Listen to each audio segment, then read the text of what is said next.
Hi, I'm Allie. Join me as I show you how to make a really great, inexpensive pair of handmade wire earrings. This is going to go over wire working, making ear wires, head pins, connecting them all as one, and is a great last minute gift idea for that person that you might need to get something for, but you still want it to be handmade and cost effective. Gather up your materials and let's get started. So what we're going to do is show the progression and how easy it is to take some 20 gauge wire, and we'll let some 24 sneak in here too as we progress, showing how to make your own ear wires for your own inexpensive handmade gifts.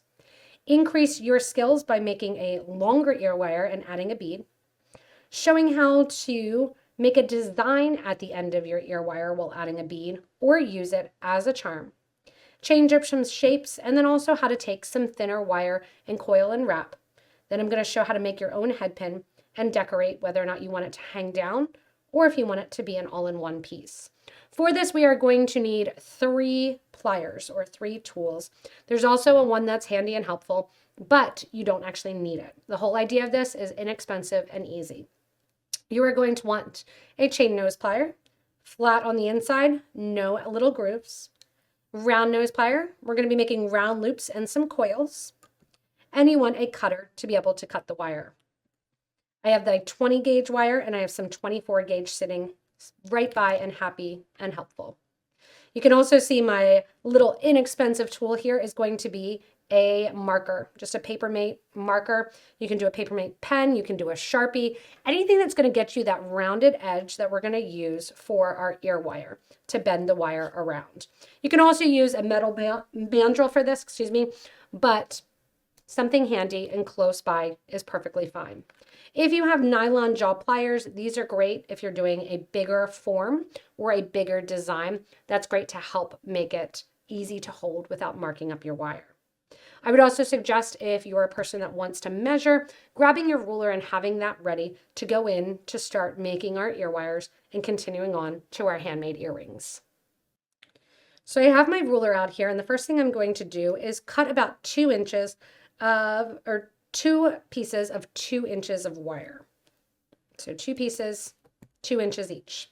I'm going to go in and I'm going to make sure those go in and match up. There we go. And there we go.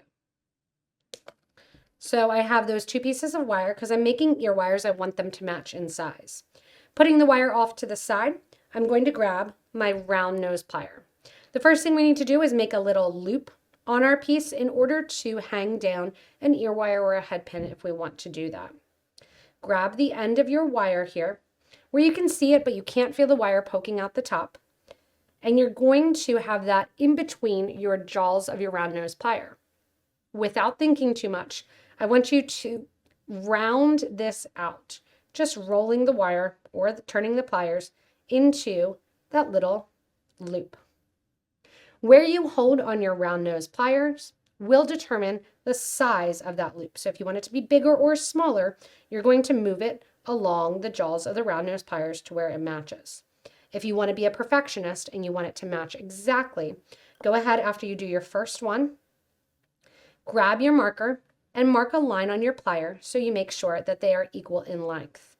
I'm going to eyeball it and make sure I'm holding it about the same spot and just roll the wire around. You can either roll the wire or turn your pliers, whatever is easier on your wrist, because if it's not easy on your wrist, you're not going to want to do it.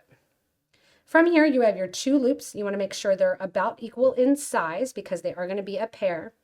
And if one's a little bit open, you can just close it up a little bit, making sure if you put a loop back on your round nose pliers, you go back to where it stops before making any additional bends. From here, I'm going to bend my ear wire.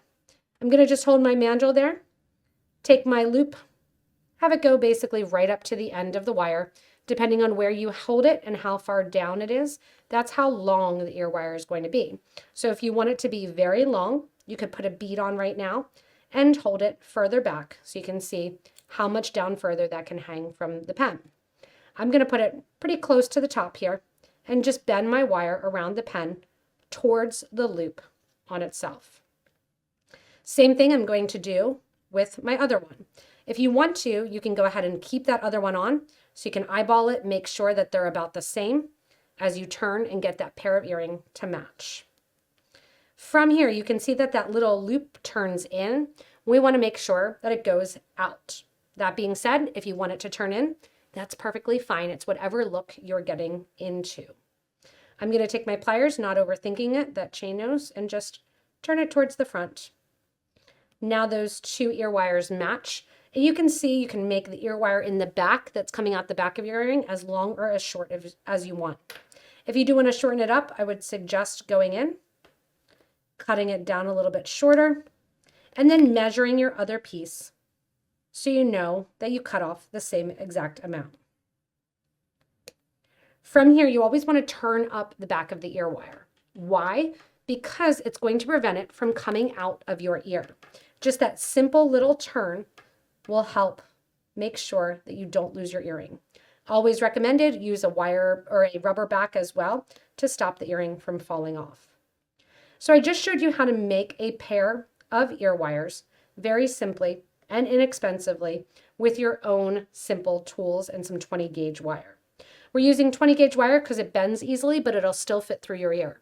If you're worried about that edge being sharp, you can take a metal file or an emery board and file that out, or just try to go in, take a better snip with your scissors and make it a flush end. During that process, I explained to you how we could make it longer, and if we wanted to, before doing that bend, add a bead to it. Rather than doing the little loop here at the bottom, if you want to, you can get creative and do a little coil. So to do our little coil here, I'm going to cut a new piece of wire. Just like I did with the ear wires, I'm going to cut 5 inches here, and we're going to cut both pieces at the same time. We want our earrings to match. Most people want their earrings to match. You don't have to have them match, but we want our earrings to match in length, and we want our coils to be about the same size, so we're going to cut that at the same length. From here, we're going back into that same exact step where we're holding the pliers and we're putting the wire between the jaw of the pliers and turning over and getting that little tiny loop. See how I've exaggerated it a tiny bit and bent it over itself? Do one, then do the other, so that way your earrings match. From here, you have that little rounded loop. Some people will go in and kind of crush that loop to make that loop a little smaller. I'm going to keep it just as is. I'm going to grab my chain nose plier and hold that loop, and we're going to start coiling, bending the wire up to make the coil loop get bigger. Notice how as I'm doing this, I'm opening my pliers, closing my pliers, and bending. Show it to the side, open the pliers, hold the plier right where the last point is that the wire touched itself at the end of the coil, bend a tiny bend up, and reposition.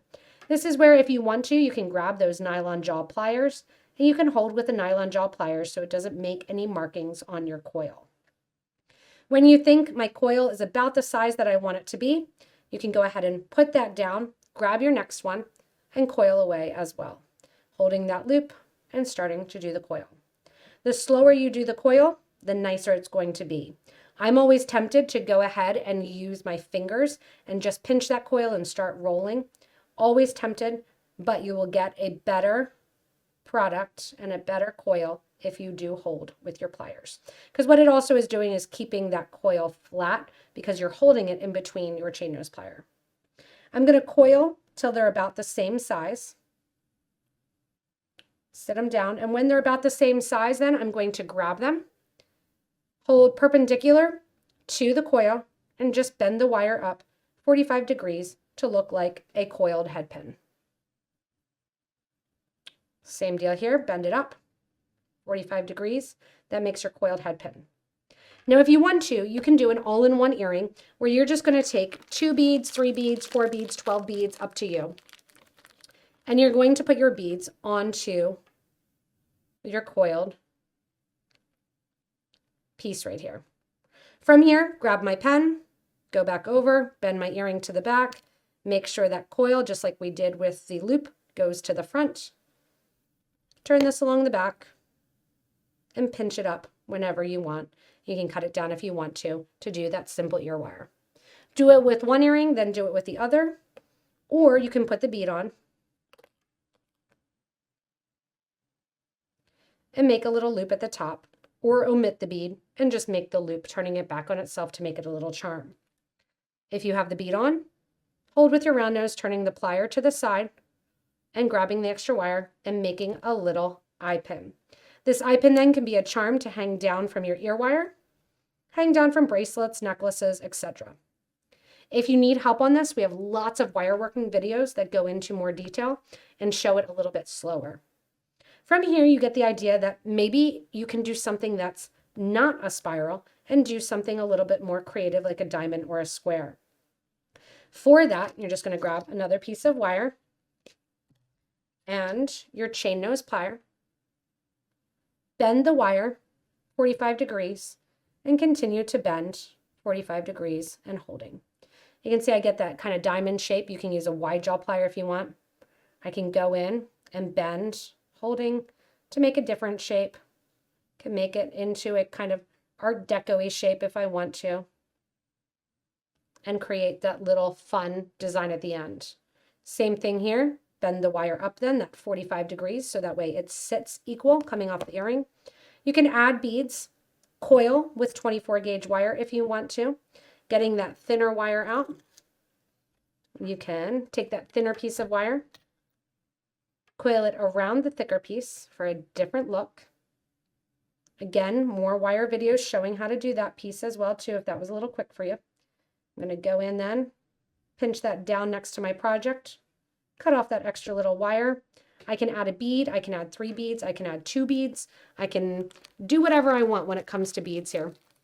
Just grabbing another bead that's sitting near here, little amethyst nugget, put that guy on. If I want to, high-end bead, so it might actually not fit on my 20 gauge, doesn't fit, but I'm going to go in and get another one of my blue beads here, put that guy on. And I can do 1 bead, 2 beads, 3 beads, however long you want. Take that wire, wrap it around the bead, and wrap it around the top. Cut off any extra wire that you have, and that gets you, again, another piece of that inexpensive handmade look. From here, if you want, you can bend that extra wire towards the back, and then you have your earring all in one and finished, or bend it and make it like a charm, like you had the extra one here. If you want to wrap and coil the bead also as all in one, you can grab another piece of wire, whatever bead you want, and the length of wire that you're going to use will be determined based on what you want the look to be. So just play around, have fun with it. I'm going to grab one of my labradorite pebbles here, bring it down towards the bottom, turn that wire from the bottom up on the bead, wrap it around the side and the bottom of the bead, coiling the 20 gauge around itself to make it to stop. I can then add another bead if I want. I can coil this end of the wire, pulling all of these skills together, and go in and make that coil, make it a diamond, make it a look that I want it to. Fold that little loop if I want to, right on top of my bead, just pushing it over with my fingers to create that little swirl, and then doing either my earring at the top or making a loop to hang it down as a head pin.